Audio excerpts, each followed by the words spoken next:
ನಮಸ್ಕಾರ, welcome to Danna's corner. Traditional recipes ಅಂದ್ರೇ ಹಾಗೆ ಅಲ್ವಾ?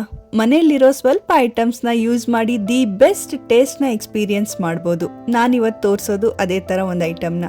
ಅಥೆಂಟಿಕ್ ಆಗಿ ಬೆಸ್ಟ್ ಮಟನ್ ಕರಿ ಮಾಡೋದು ಹೇಗೆ ಅಂತ ನೋಡೋಣ.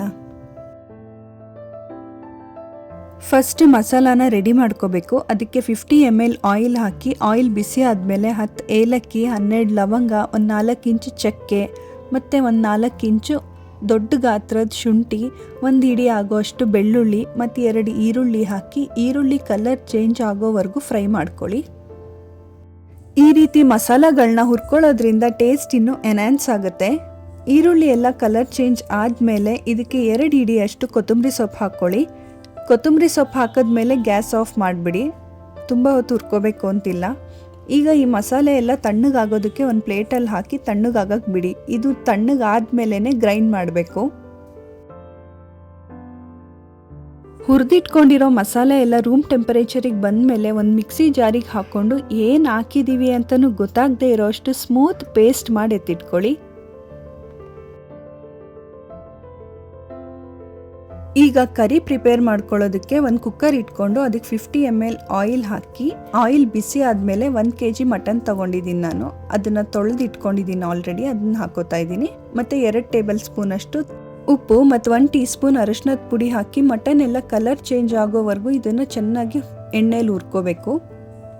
ಮಟನಲ್ಲಿ ಎಷ್ಟು ಫ್ಯಾಟ್ ಇದೆ ಅಂತ ನೋಡಿಕೊಂಡು ಎಣ್ಣೆ ಹಾಕ್ಕೊಳ್ಳಿ. ಸಪೋಸ್ ಮಟನಲ್ಲಿ ಏನಾದರೂ ತುಂಬ ಫ್ಯಾಟ್ ಇದ್ದರೆ ಎಣ್ಣೆ ಕಮ್ಮಿ ಹಾಕಿ.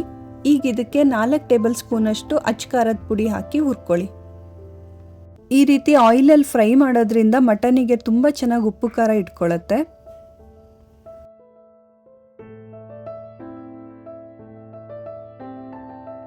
ಮಟನ್ ಇಷ್ಟು ಫ್ರೈ ಆದಮೇಲೆ ನಾವು ಆಲ್ರೆಡಿ ರುಬ್ಬಿಟ್ಕೊಂಡಿರೋ ಮಸಾಲನೆಲ್ಲ ಇದಕ್ಕೆ ಹಾಕಿ ಮಿಕ್ಸ್ ಮಾಡ್ಕೊಳ್ಳಿ.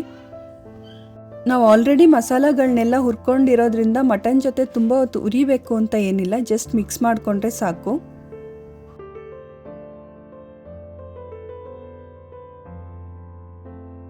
ಈಗ ಇದಕ್ಕೊಂದು ಅರ್ಧ ಲೀಟ್ರ್ ನೀರು ಸೇರಿಸ್ಕೊಂಡು ಕುದಿಸ್ಕೊಳ್ಳಿ, ಇಲ್ಲಾಂದರೆ ಮಸಾಲ ಬೇಗ ತಳ ಹಿಡಿದ್ಬಿಡುತ್ತೆ.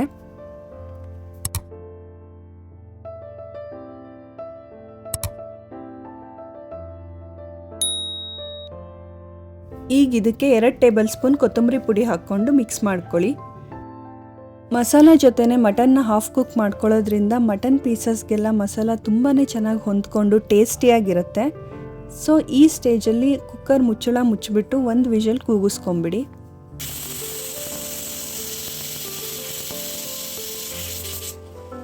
ಕುಕ್ಕರ್ ತಣ್ಣಗಾಗೋ ಅಷ್ಟೊತ್ತಿಗೆ ಒಂದು 100 ಗ್ರಾಮ್ ಅಷ್ಟು ಕೊಬ್ಬರಿ ತುರಿ ಮತ್ತು 1 ಟೇಬಲ್ ಸ್ಪೂನ್ ಅಷ್ಟು ಗಸಗಸೆ ಹಾಕಿ ತುಂಬಾ ಸ್ಮೂತಾಗಿ ನುಣ್ಣಗೆ ಪೇಸ್ಟ್ ಮಾಡಿ ಎತ್ತಿಟ್ಕೊಳ್ಳಿ.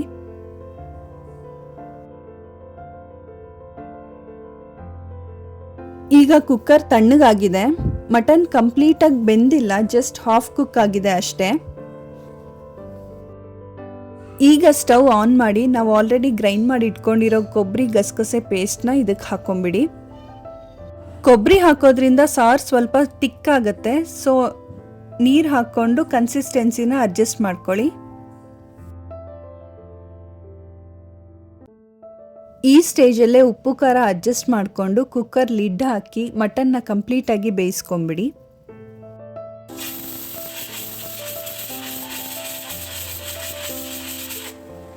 ಕುಕ್ಕರ್ ಪ್ರೆಷರ್ ಇಳಿದ ಮೇಲೆ ಓಪನ್ ಮಾಡಿ ಚೆಕ್ ಮಾಡ್ಕೊಳ್ಳಿ ಮಟನ್ ಬೆಂದಿದೆಯೋ ಇಲ್ವೋ ಅಂತ. ಸಪೋಸ್ ಮಟನ್ ಬೆಂದಿಲ್ಲ ಅಂದರೆ ಮತ್ತೊಂದು 2 ವಿಷಲ್ ಹಾಕಿಸ್ಕೊಳ್ಳಿ. ನಂಗಿಲ್ಲಿ ಮಟನ್ ತುಂಬಾ ಸಾಫ್ಟಾಗಿ ಜ್ಯೂಸಿಯಾಗಿ 2 ವಿಷಲಿಗೆ ಬೆಂದಿತ್ತು. ಆ್ಯಂಡ್ ಕರಿ ತುಂಬ ಟೇಸ್ಟಿಯಾಗಿತ್ತು. ವಿವರ್ಸ್ಗೆಲ್ಲ ನನ್ನ ಕಡೆಯಿಂದ ಪರ್ಸ್ನಲ್ ರಿಕ್ವೆಸ್ಟ್, ಡೆಫಿನೆಟ್ ಆಗಿ ಈ ರೆಸಿಪಿನ ಟ್ರೈ ಮಾಡಿ ನಿಮಗೆ ಹೇಗೆ ಬಂತು ಅಂತ ಕಮೆಂಟ್ ಮಾಡಿ. ರೆಸಿಪಿ ಇಷ್ಟ ಆಯ್ತಾ? ಹಾಗಾದರೆ ಲೈಕ್ ಮಾಡಿ, ಶೇರ್ ಮಾಡಿ, ದನ್ನಾಸ್ ಕಾರ್ನರ್ನ ಸಬ್ಸ್ಕ್ರೈಬ್ ಮಾಡ್ಕೊಳ್ಳಿ. Until then stay tuned for next video. Prefer home cooking, stay healthy, be happy. Thank you.